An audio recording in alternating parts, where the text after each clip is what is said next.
Hi, good evening, Acton-Agua Unified School District, students, staff, and parents. I miss seeing all of you in person. I get to see quite a few of you on Zoom, but of course that's not nearly the same. So the big question, when are we returning to school, right? So a couple of things. We've been preparing for the return to school for nearly a year. I mean, this now all began roughly March 13th, and that was 10 months ago.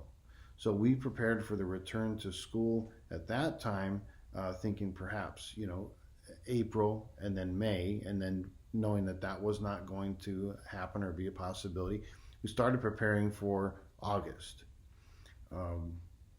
As we learned that August was not going to be happening, we started preparing for the end of the first quarter, beginning of second quarter, November, and then we look towards January right now as a potential start date for everybody coming back, or at least a hybrid model, but now that's not possible either. And so we knew that back in November, we probably wouldn't be able to return in January because of the numbers going up.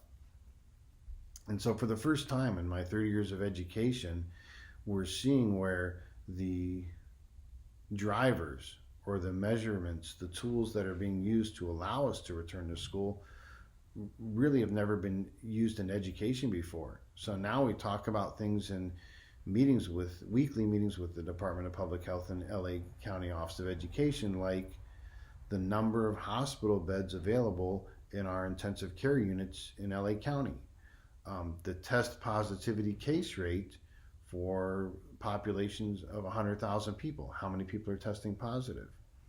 And we talk about the test positivity case rate for anybody who's getting tested. Out of all the people getting tested on a 7-day period or a daily period or a 14-day period, what is the number of people testing positive? And so at one point, that number, by the way, was below 4%. In the recent weeks, it's been as high as 22%. So nearly 1 out of 5 people testing positive. So the numbers are very, very high right now. The hospital beds over the past few weeks have been filled to capacity in the intensive care units. Nearly 8,000 hospital beds were being used, which is near capacity or at capacity. And so those are the things that we're using now to determine education, which is not the norm. So all that being said, we don't know.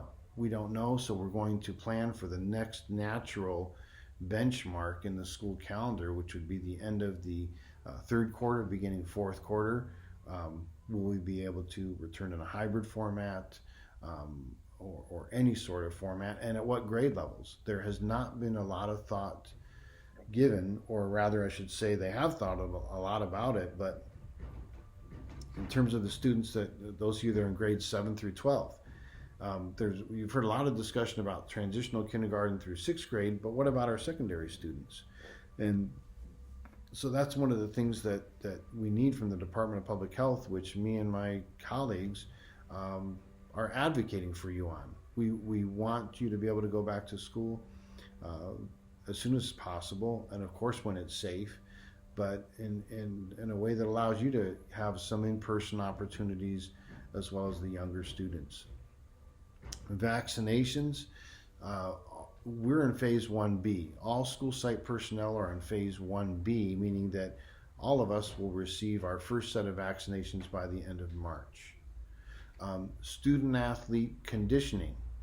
So for our student athletes, we were having you back for conditioning. We stopped that just before the winter break, and we are waiting to hear from the LA County Department of Public Health again by the end of January for February, if we can return you to be able to do your conditioning. I know that's very important to many of you, and so we'll be working closely with the high school as well as the county to see if and when we can return to that program.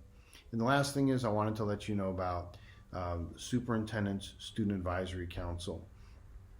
And this is something that I started last year at the high school, And this year I look forward to expanding it to 4 to 5 students at the middle school, as well as 4 to 5 students at the elementary school at Meadowlark. So these groups of students, I want to hear from you. I want to hear what you think is going well, what's working for you on distance learning, what's not working for you, things that we can do as a district to improve and grow, and who better to ask than you, our students. It seems like that's the best place to go. You know what it feels like, and you know firsthand what's working for you and what's not working for you. So thank you so much. I appreciate your time. Have a good evening, and continue to be safe. Thank you.